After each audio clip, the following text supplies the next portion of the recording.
नमस्कार। मैं यशपाल हंस करनाल से लिए हुए ज्योतिष के कुछ योग और कुछ बातें। आशा है आप सब प्रसन्न होंगे, खुश होंगे और ईश्वर आपको सदा प्रसन्न रखे। मेरे प्यारे बंधुओं, कल मैं सोच रहा था कि आपको दाम्पत्य जीवन पर और घरेलू झगड़ों पर कुछ बातें बताऊंगा। योग कहाँ से बनते हैं, कहाँ से प्रशस्त होते हैं। तो उसको पढ़ते एक चीज़ मेरे सामने आई जो महाराज भृगु के समय की उनके ग्रंथों में से मैंने देखी। वो था एक भ्रम योग, शक में रहना। और आज ये प्रॉब्लम बहुत ज़्यादा हो चुकी है। कोई अपने प्रति डाउटफुल है, कोई अपनी संतानों के प्रति डाउटफुल है, कोई अपने सुखों के प्रति डाउटफुल है, कोई अपने भाग्य के प्रति डाउटफुल है कि पता नहीं क्या क्या, क्या। यानी कि हम कहीं ना कहीं कर्म पर से जो विश्वास था ना हमारा, उसे लैग कर गए। रामायण पढ़ता रहता हूँ, कथावाचकों को बड़ा शौक होता है रामायण, क्योंकि इसमें रामायण में जो चित्रण आया है पात्रों का बड़ा आदरणीय है। किसी ने महाराज तुलसीदास से पूछा था कि जरा ईश्वर, परमेश्वर और परमात्मा की व्याख्या कर दो। ईश्वर, परमेश्वर और परमात्मा की व्याख्या कर दो। और जिन सुंदर शब्दों में उन्होंने करी है वो मैं आपको सुनाना चाहता हूं। बड़े ध्यान से इसको सुनना कि परमात्मा, हम ये समझते हैं कि शायद कोई बड़ी ताकत कहीं अलग जगह पर विराजमान होगी और वहां से कमांड हो रही होगी। ना तो ऐसा वेदों ने माना, ना ऐसा भगवान कृष्ण ने माना, ना ऐसा उसके बाद आने वाले दार्शनिकों ने और लेखकों ने माना। अब मैं आपको वो चौपाई सुना देता हूँ। हो सके तो इसको लिख लेना, याद रख लेना कि परमात्मा की ताकत क्या है, कि उसकी ताकत कितनी है, कहाँ है।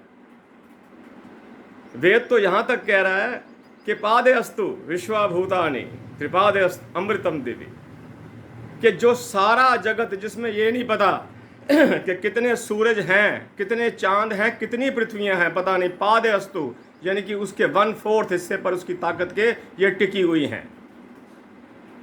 और जो उसका 3/4 हिस्सा है, त्रिपादे अस्तु विश्वाभूतानि, वो अपने पास उसने संभाल के रखा हुआ। त्रिपादे अस्तु अमृतम देवी, उसे अभी उसके पास है। कितनी कमाल की ताकत है। तुलसीदास जी ने इसका वर्णन 4 शब्दों में इस प्रकार किया कि पग बिनु चले, पग बिनु चले, सुने बिनु काना, कि पैरों के बिना तो वो चलता है, चलता है ना।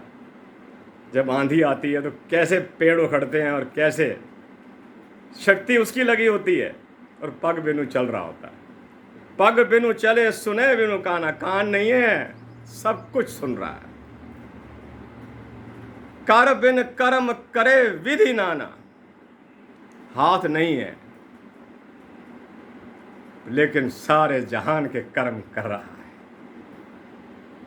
कर बिनु कर्म करे विधि नाना, आनन रहित, ध्यान से सुनना, आनन रहित सकल रस भोगी, कि उसको, उसकी कोई जिह्वा नहीं, कोई मुख नहीं, लेकिन उसको हर चीज का स्वाद पता है, हर चीज के गुण अवगुण पता है।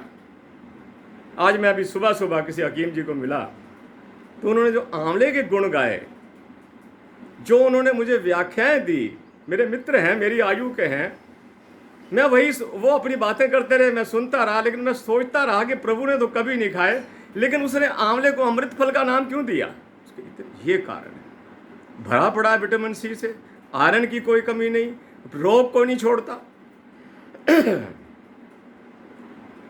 वो तो उसने तो कभी खा के नहीं देखा, परमात्मा ने कभी नहीं खाया, हमने खाया, हम ठीक हुए। आनन रहित सकल रस भोगी, कि जितने भी चीजों के रस हैं उसका क्या गुण अवगुण है उसको सब पता। बिन वाणी वक्ता पड़ जो, कि बिना वाणी के बोल रहा है, दहाड़ रहा है।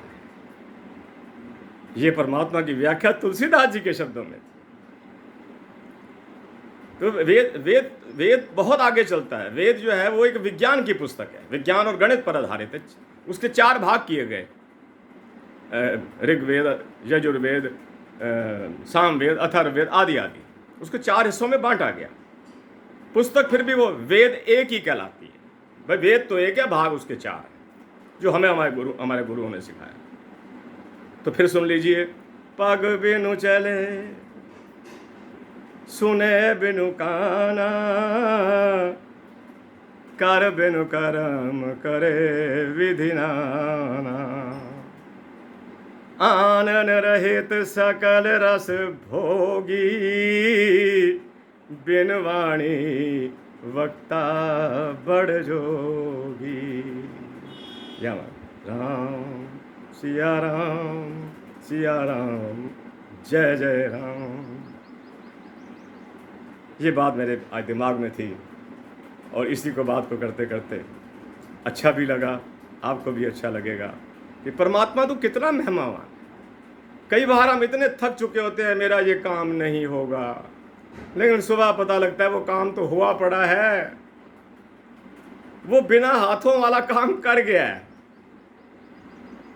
सुख भी देता है, दुख भी देता है, कर्मों के फल भी देता है। तो डरा ना करो जिंदगी से, जिंदगी डराती है। डरा तो वैसे अपने कर्म रहे होते हैं, डरा तो अपने कर्म रहे होते हैं। सदकर्म करोगे कभी नहीं डरोगे। अब मैं थोड़ी सी चर्चा ज्योतिष पर कर लेता हूँ, काफ़ी समय तो मैंने आपका इसका ले लिया। सुनिए, चंद्रमा और राहु, क्षमा कीजिए, चंद्रमा राहु, बल्कि इससे ज़्यादा चंद्रमा और केतु इकट्ठे हो जाएं तो ये व्यक्ति को उसी कॉलम का वहम देंगे। अगर प्रथम घर के अंदर चंद्रमा और केतु इकट्ठे हो गए, व्यक्ति अपने बारे में चिंतित रहेगा, चिंतित नहीं, वहमी रहेगा। मेरा ये कपड़ा ठीक है, मैं ठीक लग रहा हूँ, मेरी पर्सनैलिटी ठीक लग रही है, अपने। दूसरे घर में हो जाए इकट्ठे चंद्रमा और केतु, ये बात कई ऋषियों ने बुध और राहु के साथ भी कही है, कई ऋषियों ने शनि और राहु के साथ भी कही है। लेकिन चूंकि चंद्रमा मन का मालिक है, इसलिए मैं मन की बात पहले करता हूं। मन का बड़ा कंट्रोल है हमारे ऊपर, मन हमें हिलने नहीं देता। हमें पता होता है कि ये गलत रास्ते पर जा रहे हैं, लेकिन मन नहीं मानता। ये तो महान पुरुष होते हैं जो अपने मन को नियंत्रण में किए होते हैं। लगाम खींची होती है मन की, अरे तू भागता कहाँ है? भागना है ना तो सुमार्ग पर चल, सुमार्ग पर भाग, कुमार्ग पर मत भाग। अगर चंद्रमा और केतु दूसरे भाव में चले जाएं, व्यक्ति अपनी बात पर सोचता रहेगा कि क्या मैंने ठीक बात करी है कि गलत करी है। तीसरे में हो जाए इकट्ठे चंद्रमा केतु, तो सोचता रहेगा कि जो काम मैंने किया है वो ठीक है कि नहीं है। चौथे में इकट्ठा हो जाए चंद्रमा और केतु, वैसे ऐसी कोई बात नहीं है कि वो लोग अच्छे नहीं होते, या उनमें टेंशन लेने की एक आदत पड़ जाती, हर चीज का तनाव लेने की एक आदत। चौथे घर में हो, सारे सुख होते हुए भी वो सोचेगा कुछ कमी रह गई। पांचवें में हो तो अपनी सोच के प्रति चिंतित, अपनी संतानों के प्रति चिंतित। छठे में हो तो सदा उसको ये लगा रहेगा रोग रिपु, रोग ना हो जाए, दुश्मन ना आ जाए, ऋण ना चढ़ जाए, रोग रिपु और ऋण। सातवें घर में हो तो दाम्पत्य पर संशय बना रहता है। आठवें घर में हो तो हमेशा उसको ऐसा लगेगा कि ये बीमारी मुझे ले बैठेगी, या पता नहीं ये काम होता है कि नहीं होता। जिस प्रकार का भाव, जिस उस भाव के जो स्वभाव हैं, उनमें अगर चंद्रमा और केतु बैठे तो व्यक्ति उसी भाव के प्रति शंकालु हो जाएगा। दशम भाव में हो, नवम में हो तो भाग्य पर चिंता। कई लोग कहते नहीं है हमारी तो ये किस्मत ही खराब। ओहो, सुन के बड़ा दुख होता है कि क्यों परमात्मा पर आक्षेप कर रहे हो, हमारी तो ये किस्मत ही खराब है। अच्छा, परमात्मा से आगे निकल गए, हमारी तो किस्मत ही खराब है जी। हाँ, कमाल हो गया, बड़ा दुख होता है कि अपने आप को तो ना कोसो कम से कम। मेरे प्यारे बंधुओं, 10 मिनट होने को आ रहे हैं, बस फटाफट ख़त्म करता हूँ। ताकि आपने भी कहीं जाना होता है, आप मुझे सुनते हैं, आपका बहुत बहुत धन्यवाद। सब्सक्राइब करते हैं उसके लिए और ज़्यादा धन्यवाद। बेल आइकन की घंटी दबाते हैं उसके लिए और ज़्यादा धन्यवाद। अगर चंद्रमा और केतु 10वें भाव में बैठ जाएं, व्यक्ति को हमेशा अपने कारोबार या नौकरी से टेंशन रहेगी। ऐसा ना हो जाए, वैसा ना हो जाए, गलती ना हो जाए, वो ना हो जाए। 11वें घर में हो, वो आय से रिलेटेड है, आय पर संशय। इसको पैसे दिए हैं, पता नहीं लौटाता है कि नहीं लौटाता, दूं के ना दूं। अगर कहीं से ले लिए तो देने को दिल ना करना। 12वें घर में बैठ जाएं, ये एक जगह ठीक है, क्यों आजकल के ज़माने के लिए कि व्यक्ति को विदेश जाने के योग मिल जाते हैं। जो आजकल के बच्चे जाना चाहते हैं विदेशों में, उनको योग मिल जाएंगे। इसी के साथ मैं यशपाल हंस आज की वार्ता को समाप्त करता हूँ।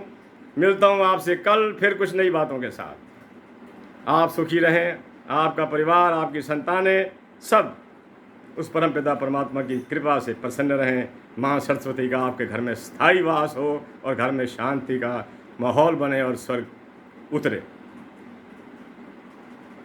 मैं आशीर्वाद के अलावा आपको कुछ नहीं दे सकता। बुजुर्ग हूँ, आशीर्वाद ही दूंगा।